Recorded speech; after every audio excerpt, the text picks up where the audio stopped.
Seigneur, prends pitié de nous. Jésus-Christ, prends pitié de nous. Seigneur, prends pitié de nous. Jésus-Christ, écoute-nous. Jésus-Christ, exauce-nous. Père céleste qui est Dieu, prends pitié de nous. Fils rédempteur du monde qui est Dieu, prends pitié de nous. Esprit Saint qui est Dieu, prends pitié de nous. Trinité sainte qui est un seul Dieu, prends pitié de nous. Esprit Saint qui procède du Père et du Fils, prends pitié de nous. Esprit du Seigneur qui remplit tout l'univers, prends pitié de nous. Esprit Saint de qui Jésus a été conçu dans le sein de la Vierge Marie, prends pitié de nous. Esprit de sagesse et d'intelligence, prends pitié de nous. Esprit de conseil et de force, prends pitié de nous. Esprit de science et de piété, prends pitié de nous. Esprit de crainte du Seigneur, prends pitié de nous. Esprit de foi, d'espérance et d'amour, prends pitié de nous. Esprit d'humilité et de mansuétude, prends pitié de nous. Esprit de justice et de chasteté, prends pitié de nous. Esprit de vérité qui est envoyé pour nous consoler, prends pitié de nous. Esprit Saint qui répand la charité dans nos cœurs, prends pitié de nous. Esprit Saint dont les apôtres ont été remplis, prends pitié de nous. Esprit de toute grâce qui distribue tes dons selon ton bon plaisir, prends pitié de nous. Sois-nous propice, pardonne-nous, Seigneur. Sois-nous propice, exauce-nous, Seigneur. De tout péché, délivre-nous, Seigneur. Des tentations et des embûches du démon, délivre-nous, Seigneur. De la présomption et du désespoir, délivre-nous, Seigneur. De la résistance à tes inspirations, délivre-nous, Seigneur. De l'obstination et de l'impénitence, délivre-nous, Seigneur. De la souillure de corps, de cœur et d'esprit, délivre-nous, Seigneur. De l'esprit d'erreur et de blasphème et de tout esprit mauvais, délivre-nous, Seigneur. Pauvres pécheurs, nous t'en prions, exauce-nous, afin que tes inspirations se manifestent dans nos œuvres, nous t'en prions, écoute-nous. Afin que nous ne profanions jamais notre âme dont tu as fait ton temple, nous t'en prions, écoute-nous. Oui, Esprit Saint, fais toutes choses nouvelles en nous.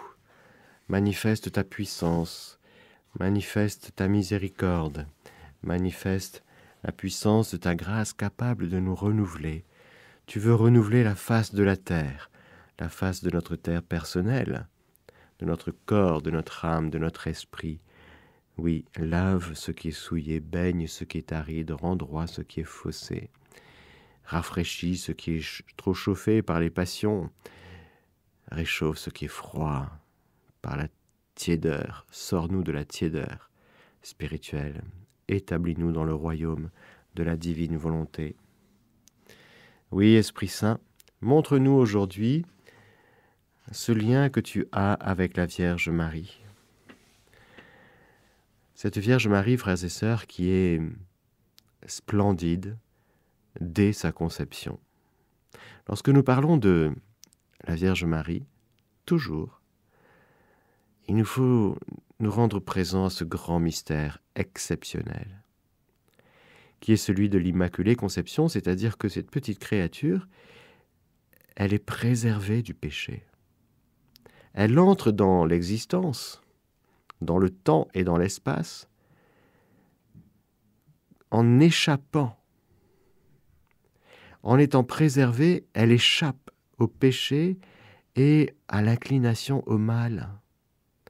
Ce foyer de concupiscence dont nous parle le catéchisme, qui nous rappelle que nous sommes non pas préservés du péché, mais rachetés après le péché originel.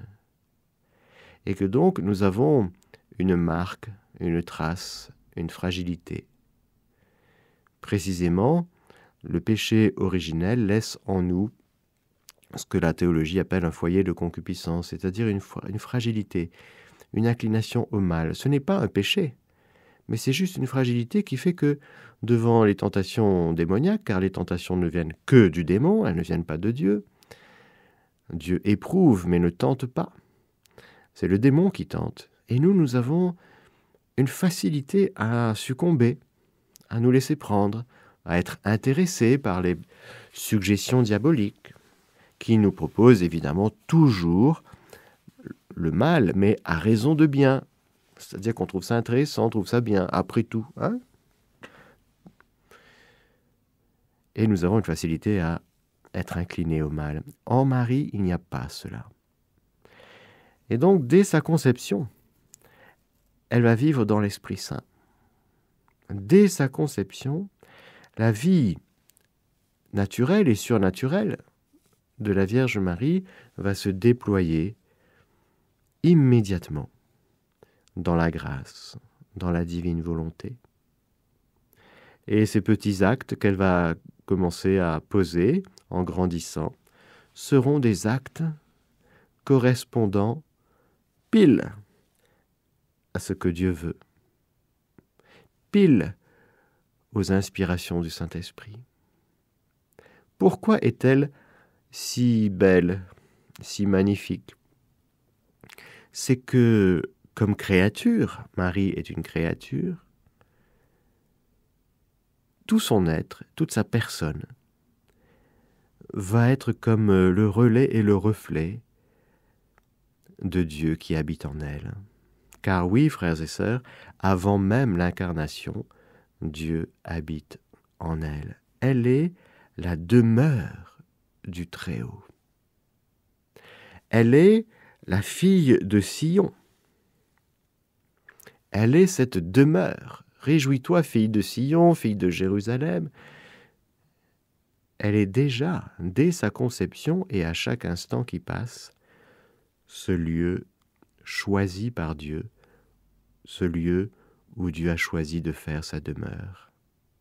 Comme disent les psaumes, le Seigneur a fait choix de Sion.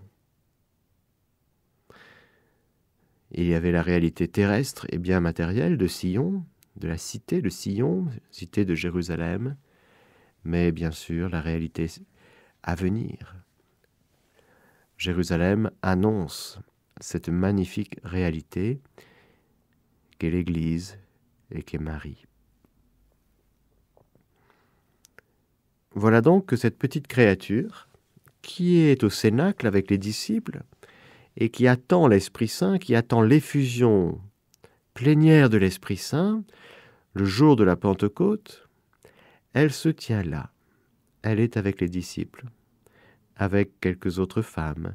Il y avait quelques familles, sûrement quelques enfants, quelques adolescents. Il y avait 120 personnes.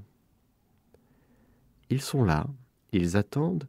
Nous avons déjà parlé des disciples, nous avons parlé des promesses de Jésus sur l'Esprit Saint. Nous avons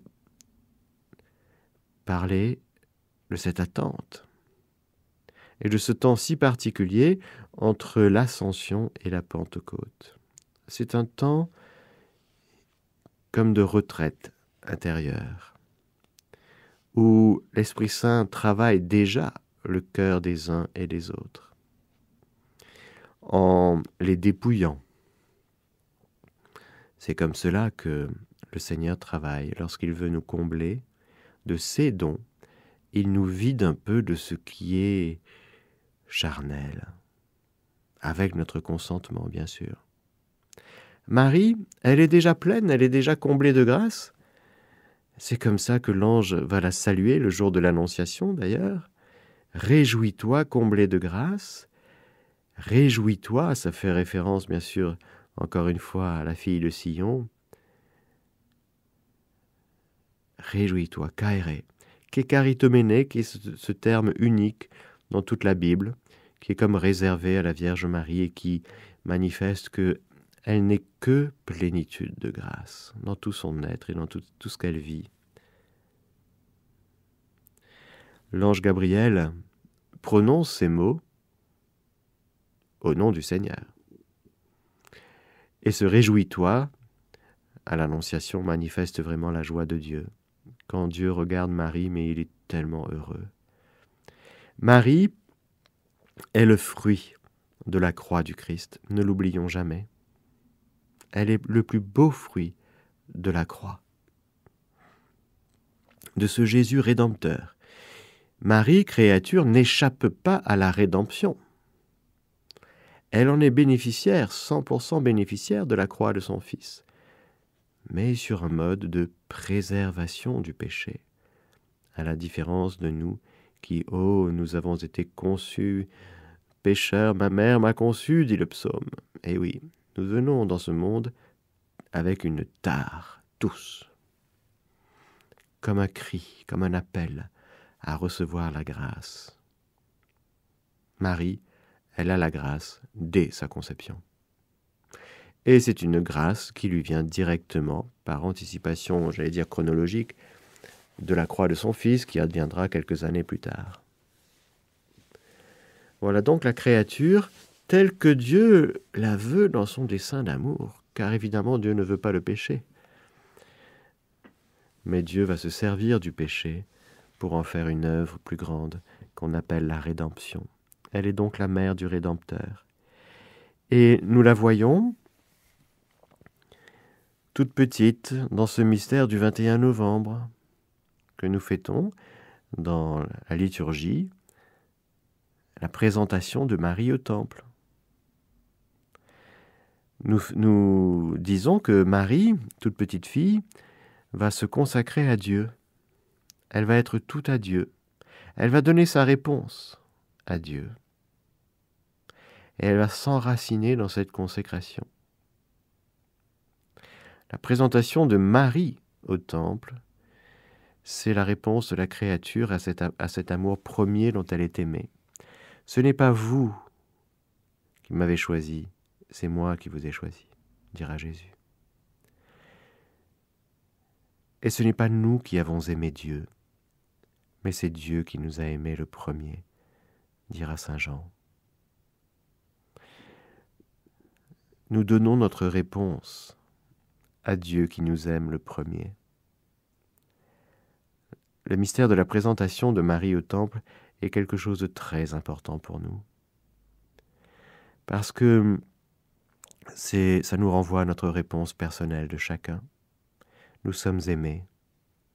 Nous sommes aimés d'un amour infini, absolu, miséricordieux.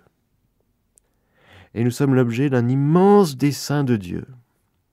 Quand Dieu nous crée, mais c'est avec une intention, comme on dit, c'est-à-dire un dessein bienveillant, une volonté divine.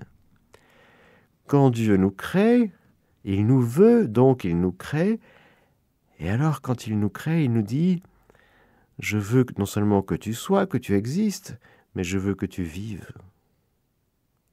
Et je veux que tu vives serti dans l'alliance que je suis venu sceller dans le sang de mon Fils, pour toi, avec toi. » Car c'est en étant attachés à Dieu chaque jour de notre vie que nous pourrons permettre à la divine volonté de se déployer, de vivre et de régner ici-bas. Nous avons besoin de donner notre réponse. On ne peut pas être que passif, que réception, que réceptif. Non. Il nous faut donner notre réponse. La petite Marie qui s'en va au temple, sûrement emmenée par ses parents, Sainte Anne et Saint Joachim, elle va être sûrement reçue par un grand prêtre, par les gens qui sont là. Elle va sûrement vivre quelques années au temple. C'est tout à fait mystérieux, parce qu'il n'y a pas encore le contour de la vie religieuse. Il n'y a pas encore le contour de ce qui adviendra plus tard dans l'Église, avec le droit canon et toutes les règles de toutes les congrégations religieuses. Mais il y a déjà l'essence de la vie religieuse, il y a l'essence de la consécration d'une créature à son Dieu. L'essence de toutes les consécrations des créatures humaines que nous sommes à notre Dieu se trouve ramassée dans la consécration de Marie. Mais où est-ce qu'elle a puisé ce désir d'être tout à Dieu comme ça? Dans quel écrit de la Torah? Dans quel écrit des prophètes? Dans quel psaume? Dans quel verset biblique est-ce que Marie va trouver la raison de sa réponse? De sa réponse aussi, qui consiste à vouloir et décider de rester vierge. Car pour toute fille d'Israël, il faut enfanter. C'est écrit dans la Genèse. Multipliez-vous. En plus, si le Messie doit venir, il faut faire des bébés. Car sait-on jamais, si le Seigneur nous choisit, en plus si on est dans la lignée davidique, c'est sûr que si on a des bébés, on a une petite chance que notre enfant soit le Messie. Vous voyez ? Et donc, en renonçant à avoir tout rapport sexuel, en se consacrant dans sa virginité, qui n'est pas que le rapport à la sexualité. La virginité est d'abord un esprit, l'esprit de virginité, qui consiste à être tout à Dieu, d'une manière exclusive. En vivant cela, Marie nous montre qu'elle est docile à l'Esprit Saint. Elle n'aurait pas pu faire ce qu'elle a fait sans être inspirée par l'Esprit Saint, docile à l'Esprit Saint. Elle ne peut s'appuyer sur aucun texte, sur aucune tradition. Mais la voilà qui s'appuie sur l'Esprit Saint qui habite en elle. Car oui, avant même l'incarnation, encore une fois, Dieu habite en elle. Elle est la demeure du Dieu 3 fois saint. Car évidemment, avant l'incarnation, Dieu est déjà Trinité. Il y aura ce moment capital de l'Annonciation, où l'ange lui dira que l'Esprit Saint te prendra sous son ombre, et voici que tu vas concevoir et enfanter un fils. Tu l'appelleras du nom de Jésus. Il sera saint, etc. Qu'est-ce que c'est que cette histoire? Nous parlons du lien entre l'Esprit Saint et la Vierge Marie, qui est un lien continu, quotidien. Marie, avant l'incarnation, est déjà... Alors, je n'aime pas ce terme « épouse de l'Esprit Saint ». Je n'ai pas le temps de développer pourquoi, pour expliquer pourquoi. Mais elle est unie à l'Esprit Saint d'une manière très intime.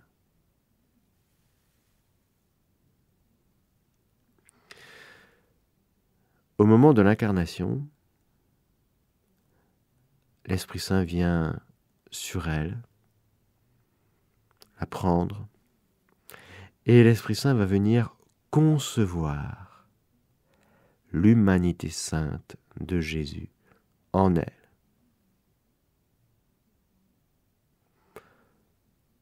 Marie va concevoir dans son cœur, donc dans sa foi et dans sa chair, et voilà que c'est l'Esprit Saint qui va venir concevoir et façonner dans cette chair humaine immaculée l'humanité de la deuxième personne de la Trinité. Extraordinaire. Comme il est bon, frères et sœurs, d'être à l'ombre de l'Esprit Saint, la puissance du Très-Haut.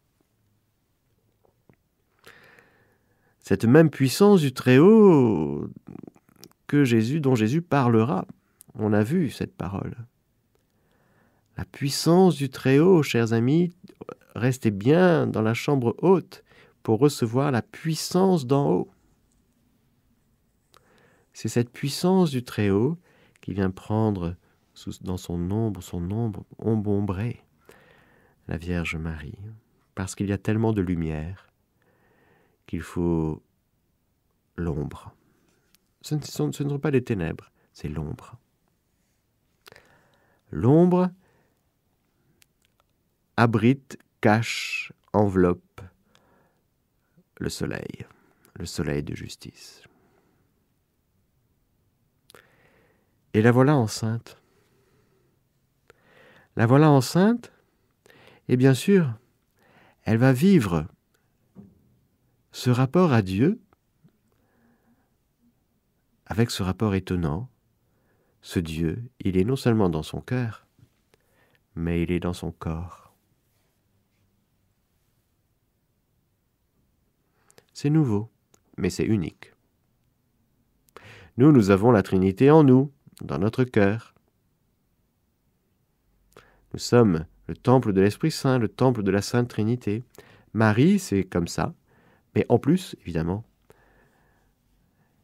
la vraie humanité de Jésus, comme une vraie mère, une vraie femme, et j'allais dire comme toutes les femmes, elle va mûrir, elle va faire grandir ce Jésus qu'elle porte. Elle va enfanter sans douleur. Et elle va rester vierge. Elle est vierge avant, pendant et après l'enfantement. Et elle va continuer, frères et sœurs, à vivre chaque instant de sa vie dans l'Esprit Saint. Je pose la question, est-ce que le fait de vivre uni au Saint-Esprit dans un quotidien, d'abord à Bethléem, ensuite en Égypte et puis à Nazareth, est-ce que cela fait planer ? Non. Il y aura comme une vie ordinaire. L'Esprit Saint aime la vie ordinaire. Parce que c'est comme ça, pendant 30 ans, qu'il a circulé entre Jésus, Marie et Joseph.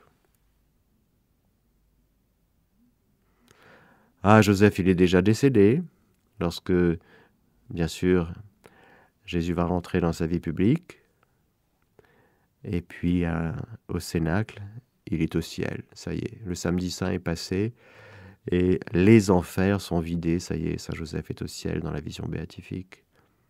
L'ascension a eu lieu. Il n'y a plus que Marie qui est là. Elle est déjà remplie d'Esprit Saint et elle va attendre l'effusion du Saint-Esprit de la Pentecôte.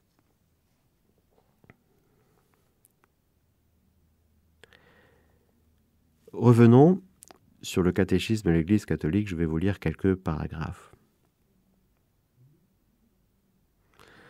Marie, la toute sainte Mère de Dieu, toujours vierge, est le chef-d'œuvre de la mission, c'est-à-dire de l'envoi du Fils et de l'Esprit dans la plénitude du temps. Pour la première fois dans le dessein du salut, et parce que son Esprit l'a préparé, le Père trouve la demeure où son Fils et son Esprit peuvent habiter parmi les hommes. L'homme a chassé Dieu de son cœur, de sa vie, et il a été chassé du jardin d'Éden. Ce jardin de délices, c'est le cœur de Marie, où Dieu peut à nouveau prendre ses délices au milieu des hommes. C'est en ce sens que la tradition de l'Église a souvent lu en relation à Marie les plus beaux textes sur la sagesse, dans Proverbe 8, Siracide, chapitre 24.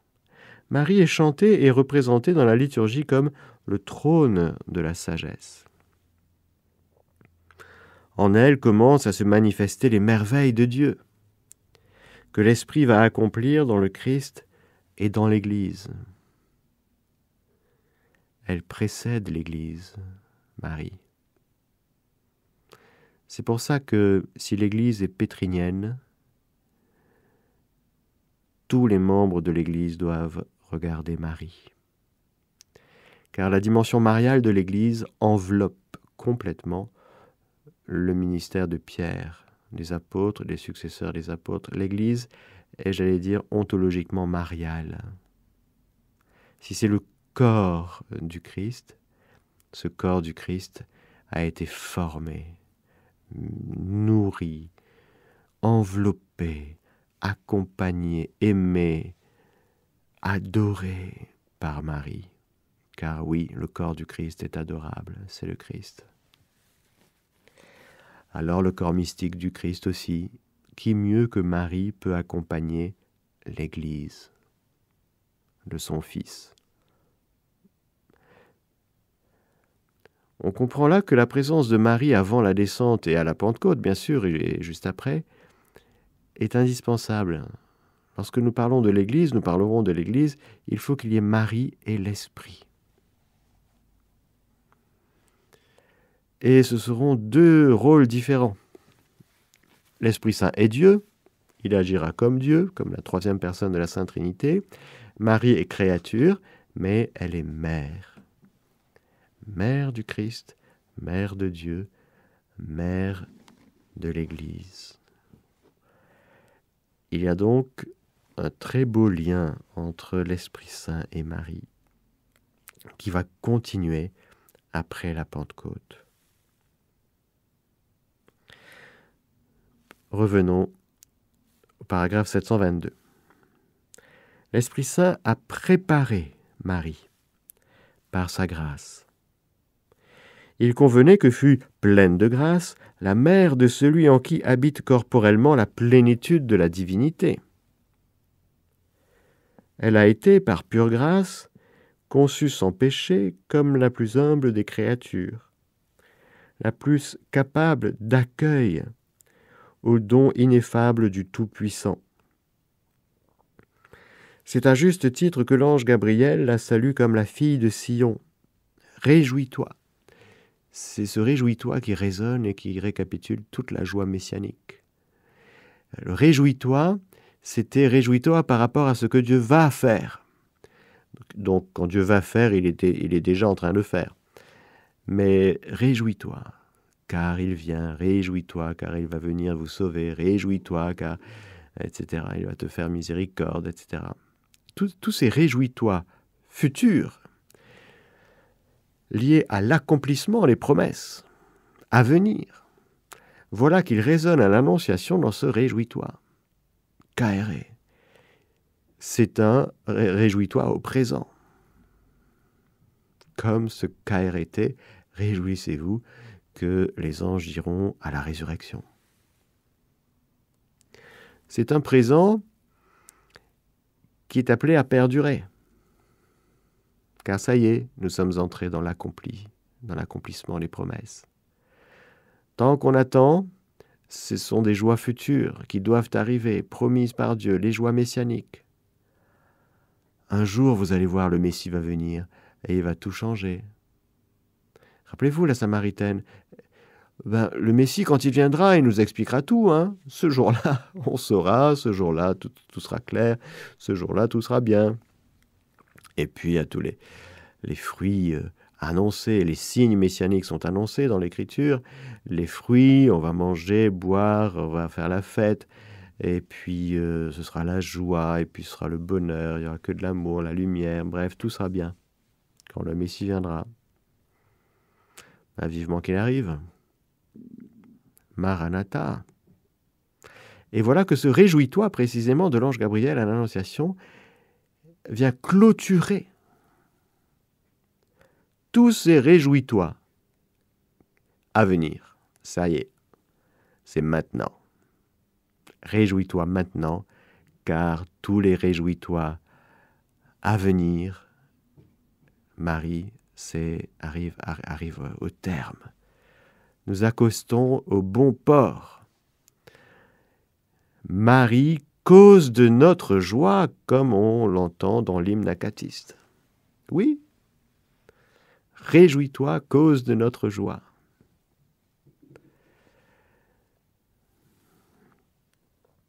C'est l'action de grâce de tout le peuple de Dieu et donc de l'Église qu'elle fait monter vers le Père dans l'Esprit Saint en son cantique, alors qu'elle porte en elle le Fils éternel, le Magnificat.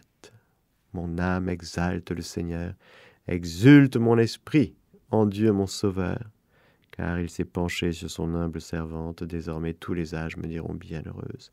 Le Puissant fit pour moi des merveilles, saint est son nom. Son amour s'étend d'âge en âge sur ceux qui le craignent. Déployant la force de son bras, il disperse les superbes, il renverse les puissants de leur trône, il élève les humbles, il comble de bien les affamés, renvoie les riches les mains vides. Il relève Israël son serviteur, il se souvient de son amour, de la promesse faite à nos pères en faveur d'Abraham et de Sarah à jamais. Marie chante, elle exulte. Oui, c'est la créature la plus joyeuse qui existe, vous savez. Il n'y a pas de créature plus joyeuse que Marie. C'est aussi la créature qui a le plus souffert. Mais n'oublions pas que Marie est la créature la plus joyeuse du monde. Réjouis-toi, réjouis-toi, réjouis-toi. Marie, s'il te plaît, est-ce que tu peux nous donner ta joie, nous partager ta joie? Parce que ce monde est un peu triste. Ce monde est un peu désespéré. Et ce monde, comme tu nous dis à Medjugorje, est à la croisée des chemins. Et lorsque nous posons les mauvais choix, c'est-à-dire lorsque nous rejetons Dieu, nous prenons des chemins de perdition. Et lorsque nous choisissons Dieu, nous prenons des chemins de vie.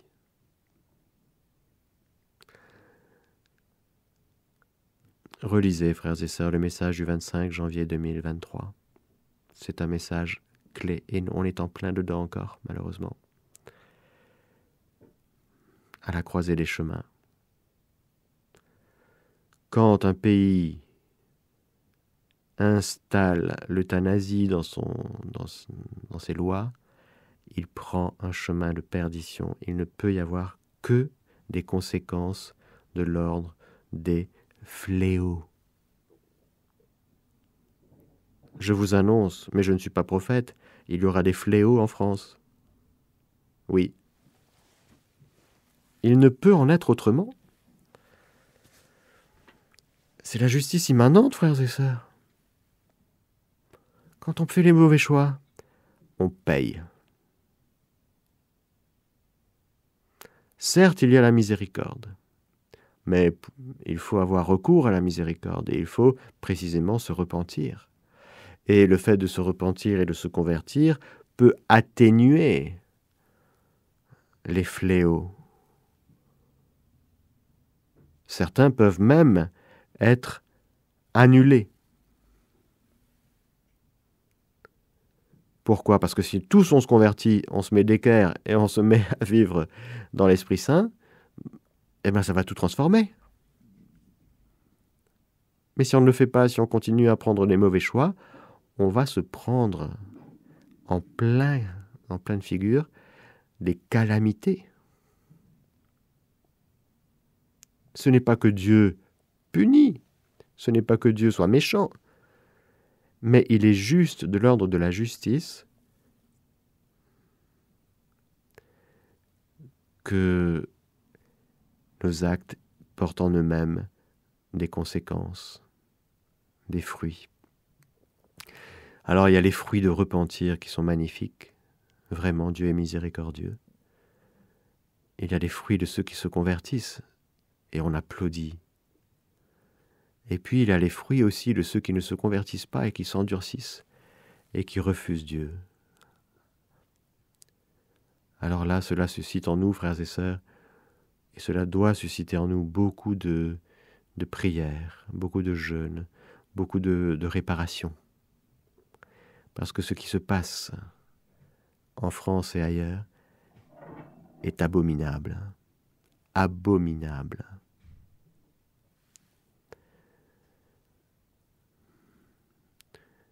Paragraphe 723.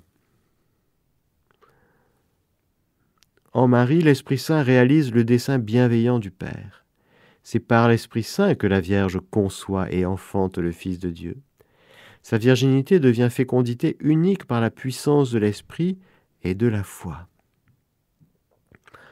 En Marie, l'Esprit Saint manifeste le Fils du Père, devenu Fils de la Vierge. Elle est le buisson ardent de la théophanie définitive. Comblée de l'Esprit Saint, elle montre le Verbe dans l'humilité de sa chair. Et c'est aux pauvres et aux prémices des nations qu'elle le fait connaître. Référence aux petits bergers qui viennent à la grotte de Bethléem, et référence aux mages qui représentent les nations païennes qui sont appelées aussi au salut et d'entrer dans l'alliance. Il faut qu'ils passent de l'arc-en-ciel et du signe dans le ciel, les étoiles, à la source qui se manifeste et qui se donne, qui se rend visible, à savoir le Fils de Dieu fait chair. Enfin, par Marie, l'Esprit Saint commence à mettre en communion avec le Christ les hommes, objets de l'amour bienveillant de Dieu, et les humbles sont toujours les premiers à le recevoir. Les bergers, les mages, Siméon et Anne, les époux de Cana et les premiers disciples. Oui, frères et sœurs, il faut être humble pour accueillir Dieu. L'orgueilleux, c'est compliqué pour lui. Il va rester enfermé dans ses raisonnements. Au terme de cette mission de l'Esprit, Marie devient la femme avec un grand F, nouvelle Ève, mère des vivants, mère du Christ total. C'est comme telle qu'elle est présente avec les 12 d'un même cœur assidu à la prière, à l'aube des derniers temps, que l'Esprit va inaugurer le matin de la Pentecôte avec la manifestation de l'Église. Amen.